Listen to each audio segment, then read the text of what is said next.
This is the biggest scandal ever. This is the biggest. Ito na pinakamalaki. Correct. Sa 8 presidente na nakita ko, lahat mayroong issue. Pero ito na pinakamalaki na lantaran. Saka hindi nila inintindi yung mga pinasasagot ng AI. Yung mga attack dog. Yun lang pinasasagot. Sa tingin niyo po may magiging accountable at the end of the investigation? May pag-asa pa po ba na maayos po ito? Kung magkaisa ang taong bayan, dapat patalsikin na ang ating presidente kung hindi siya makinig. Ito po, nananawagan din po kayo na bumaba ang ating Pangulo. Dapat lang dahil sobra na, tama na. Pero sa tingin niyo ba, papakinggan kayo? Wala pa akong kilalang presidente na kusang bumaba po sa kanilang sa kanilang pag hindi sila pwesto. bumaba, baka mas masahol pa sa nangyari sa tatay niya. Hindi bababa yan dahil parang totoo yung sinasabi nilang bangag. Hindi ako nagsabi, sinasabi lang. Hindi, ang sumasagot sa akin, mga trolls eh. Alam niyo mga kababayan, ang sumasagot sa akin, trolls.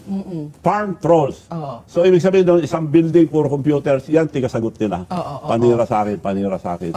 Kaya sila, wala. Pero, so, Gov, hindi kayo, wala kayong tiwala sa ICI po. Kasi, wala, zero. Pero po yung mga pangalan, Dahil, pinapaboran nila si BBM na siya nag-create niyan. Pero yung lahat yung gusto nila lumabas, yun lang. Kaya sinara nila, nung nagsabi na yung mga engineers, mga contractors, hindi pwede sabihin yan. Sinara na. Sino yung mga pangalan sa tingin nyo po ang pinoprotektahan? Aside, sabi nyo nga kasi pinoprotektahan ng ating Pangulo. Pero sa tingin nyo po, kung yung investigasyon po ay nagsasabi po ng mga pangalan na ayaw ipasabi, kayo po, ano po ang nakikita nyo pong sino po yung mga nakikita nyo mga pangalan na hindi lumilitaw? Presidente at si Speaker. Dating Speaker.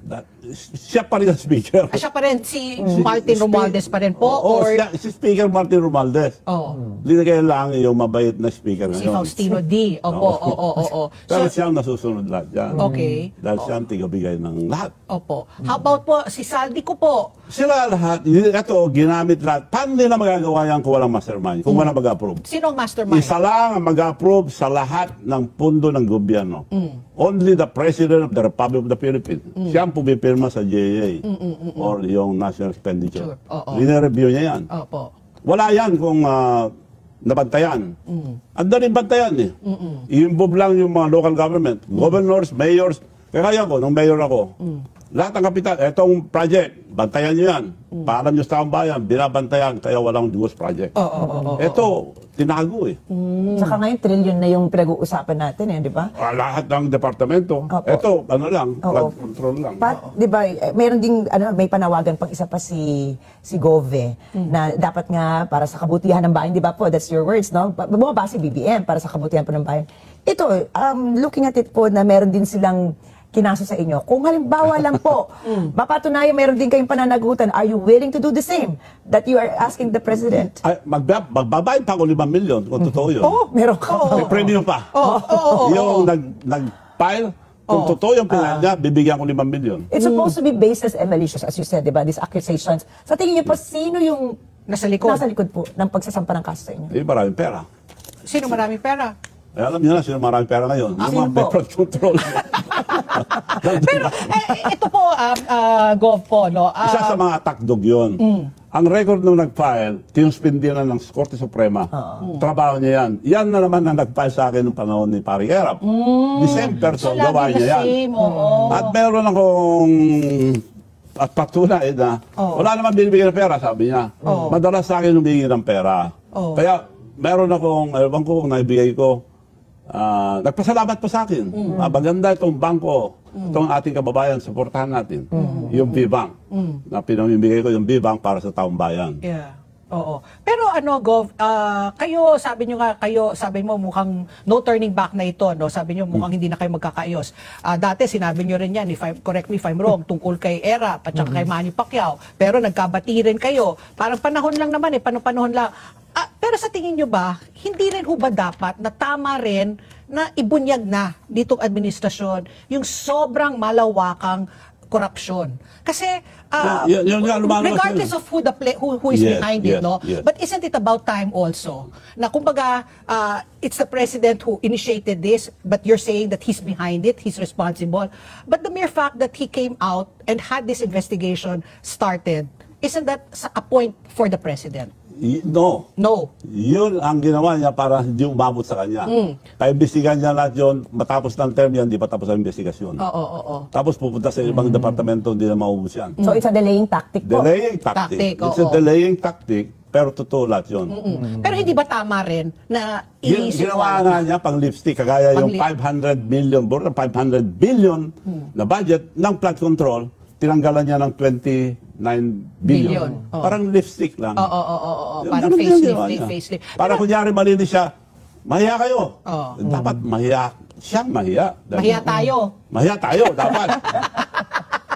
Pero Gov, Kung totoo na yung sinasabi niya, bakit hindi maimbestigan ng Ilocos Norte up to now?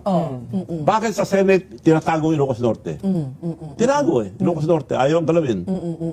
Ang hiningi ko lang, punta kayo sa Ilocos Norte, napakadali. ICI, punta naman kayo sa Ilocos Norte, up to now ayaw galawin. anong makikita po nila pag pumuntang ICI po? Ah, nako, ang daming project doon na hindi natapos. Flood control pa rin ho ba? Ha? Flood control rin Flood po? control lahat. Ang dami. Binabaha ho ba sa Ilocos Norte? Of course. Malakas po.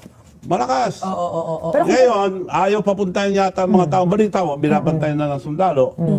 Ginagawa, hinahabol, pero yun ang gusto. Gov, I'm sure hindi lang flood control yan. Ano? So Hindi pag lang. pumunta po yung ICI, siguro parang bigyan nyo ng guidance. Kasi mukha pong may alam po kayo dyan sa nangyayari sa Ilocos. Ano po yung pwede nilang silipin pa ibang proyekto? Marami, lahat. Kaya kalkalin lahat. Kami, kalkalin nyo rin. Ang may pagmamalaki ko lang po sa amin, maski anong gawin nila, wala silang makalkal, that from the poorest province kami, we are now the fifth richest province in the entire country. Nasa Ilocos Norte, nasa ilalim pa rin. Ilang presidente na sila. Doon kayo mag-base. Kung corrupt kami, bakit mag-progress sa Ilocos Norte? Pero Gov, ano sa tingin nyo ang end game dito po ng administrasyon? Sa tingin nyo, sa tagal nyo na po na sa politiko, kilala nyo na po halos lahat ng mga presidente po, ano po sa tingin nyo ang end game? Ito ba ay dahil gusto niyang i-redeem yung pangalan ng mga Marcos para po sa mga Duterte, para wala po silang kalaban sa 2028? Ano yung nakikita nyong end game? Yung sinasabi mo na para yun din akala ko noon. Gagawa sila ng mabuti para malinis ang pangalan ng tatay nila na napatalsik ang buong Pilipinas. Yun ang pagkalam ko. Okay. Oo. Wala inumpisa na nila. Unang taon pa lang, inumpisa na nila ito. Kaya sinadya ito.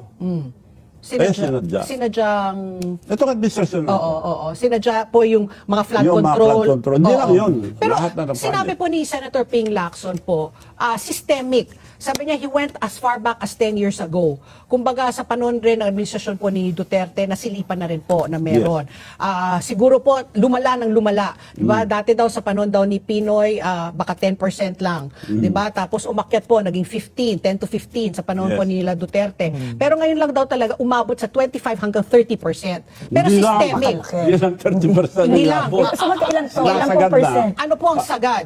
Sagad, halos lahat na para ang gagawin nila, alis na lang sila pagkatapos ng term nila. So, hindi. Para This sila... is the biggest scandal ever. This is the biggest. Ito na pinakamalaki. Correct. Sa 8 presidente na nakita ko, lahat mayroong issue. Pero ito na ang pinakamalaki na lantaran. Saka hindi nila intindi yung mga pinasasagot ng AI. Yung mga attack dog. Yun lang pinasasagot. Sa tingin niyo po may magiging accountable at the end of the investigation? May pag-asa pa po ba na maayos po ito? Kung magkaisang taong bayan, dapat patalsikin na ang ating presidente kung hindi siya makinig. Pero Gov, sa November 30, merong malawakan na naman po na rally. 'Di ba nangyari po yung September 21, nandun po rin kayo. Wala ako. Nandun ako, nagpakain lang. Nagpakain ka lang. Pero nakita ko Kinain kayo. naman lahat.